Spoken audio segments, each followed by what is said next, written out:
पिछले 8-9 साल से हमने देखा कि गुजरात मॉडल के नाम से भारतीय जनता पार्टी 2014 के लोकसभा चुनाव जीते और 19 में भी जीते। और अब स्थिति ये है कि 8-9 सालों में लोगों ने देखा कि गरीब और गरीब हो रहे हैं, जो मध्यम श्रेणी के लोग हैं उसकी नौकरी छीन गई, जीएसटी में व्यापारियों की हालत खराब है, महंगाई बेतहाशा बढ़ रहा है, कच्चे तेल के दाम कम होने के बाद भी महंगा डीजल पेट्रोल खरीदने के लिए, मिट्टी तेल खरीदने के लिए बाध्य है, किसानों को सही समय पे खाद उपलब्ध नहीं हो रहा है। तो लगातार अभी जैसे बिजली बिल बढ़ रहा है, एनटीपीसी के जो उत्पादन खर्च है, लागत है, बढ़ रहा है। क्यों?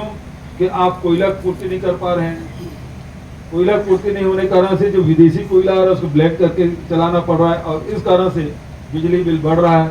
और हमारे छत्तीसगढ़ में खासकर बिलासपुर में सारे ट्रेनें रद्द कर रहे हैं लोग, क्योंकि कोयला ढुलाना है, कोयला मिल नहीं रहा है। जब कोयला ढुलाना है तो कोयला मिलना ही चाहिए था, तो विदेशी कोयला लगा रहे हैं। ये गुजरात मॉडल।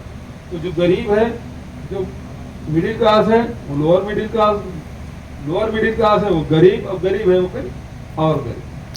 चुनौती ये उनका मॉडल। छत्तीसगढ़ का मॉडल ये है कि हम लोगों को अधिकार संपन्न बनाने का काम कर रहे हैं। उनके जो पैसा है, अब पैसा कहीं कहीं जाएगा ना, मान लो आप पेट्रोल भरा रहे हैं, डीजल भरा रहे हैं, टैक्स मनवाने हैं, जीएसटी कर रहे हैं, पैसा लग रहा है, और वो सारे पैसा आम जनता से, आप नोटबंदी किए, सब तो पैसा जमा हो गया, लेकिन आज तक कोई नहीं बता पाया कितना नोट जमा हुआ, ये भी नहीं बता पाए कितना काला धन बाहर आया, ये भी नहीं बता पाए। लेकिन ये देखने में आ रहा है कि जो गरीब है वो गरीब हो रहे हैं और अरबपति हैं वो खरबपति बन रहे हैं, और पता नहीं कौन कौन से पति बन रहे हैं, उसका हम लोग मालूम भी नहीं, उतना गिनती नहीं मालूम। तो अब देश में पहले वो एक दूसरे नंबर पे आते थे, अब दुनिया में एक दूसरे पहला नंबर दूसरे नंबर के दौड़ में शामिल हो गए। ये है गुजरात मॉडल। गरीब गरीब होते जाएगा, अमीर और अमीर होते जाएगा। अमीर से मतलब ये यहाँ के छत्तीसगढ़ के लोगों की बात नहीं कर रहा हूँ मैं, क्योंकि चंद मुट्ठी भर दोस्तों की बात है। छत्तीसगढ़ मॉडल ये है कि हम मजदूरों को पैसा दे रहे हैं, किसानों को पैसा दे रहे हैं, लघु पैसा संग्राहकों को पैसा दे रहे हैं। तो ये जो पैसा है सरकार के खजाना का पैसा, वो आम जनता जेब में जा रहा है, जिससे ये हो रहा है कि हमारे छोटे व्यापारी भी धंधा चल रहा है, व्यापारियों का धंधा चल रहा है, और उसके कारण से उद्योग का पहिया भी घूम रहा है। ये हमारे छत्तीसगढ़ का मॉडल है, जिसमें छत्तीसगढ़ में मंदी नहीं है। तो दोनों में अंतर ये है, गुजरात मॉडल में पूरे देश भर में मंदी है, छत्तीसगढ़ मॉडल में छत्तीसगढ़ में कहीं मंदी नहीं है। ये अंतर है। और आदिवासियों के बीच हुआ, मुस्लिम हिंदू हो रहा है, और कोई निर्णय लेने जा रहे हैं क्या? देखिए, कानून को सही ढंग से पालन कराना है। व्यक्ति कोई भी हो, यदि समाज में विद्वेष फैलाने और हिंसा फैलाने की कोशिश करे, उसके खिलाफ कड़ी कार्रवाई करेंगे। ये आरक्षण के पीछे बीजेपी शामिल है क्या? राज्यपाल महोदया पहले बोले थे कि आप बिल बना के भेजिए, चाहे अध्यादेश भेजिए, मैं 1 घंटे के अंदर में हस्ताक्षर कर वापस करूंगी। और वो 2 दिसंबर से लेके आज हो गया 19 जनवरी, और 1.5 महीने से भी ऊपर हो गया, वो हस्ताक्षर नहीं करे हुए। पर्ची आ जाता है, उसके कारण से फिर उस प्रकार से बयान आते हैं। भाजपा सरकार की गड़बड़ियों को जांच करने के लिए एसआईटी का गठन हुआ था, लगभग जी।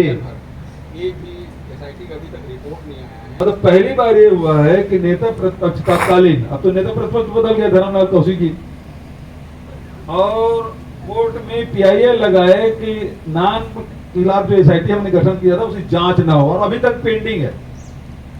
पहली बात तो पीआईएल कैसे बना ये समझ नहीं आया मुझे, और दूसरी बात ये कि नेता प्रतिपक्ष खुद कह रहे हैं कि घोटाला हो उसकी जांच नहीं होना चाहिए।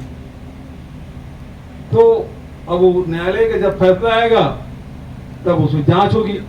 तो हमने उसी मामले में एसआईटी गठन किया था। भेंट मुलाकात जो आप कर रहे हैं, क्या वो 2023 के विधानसभा चुनाव के प्रचार का हिस्सा है?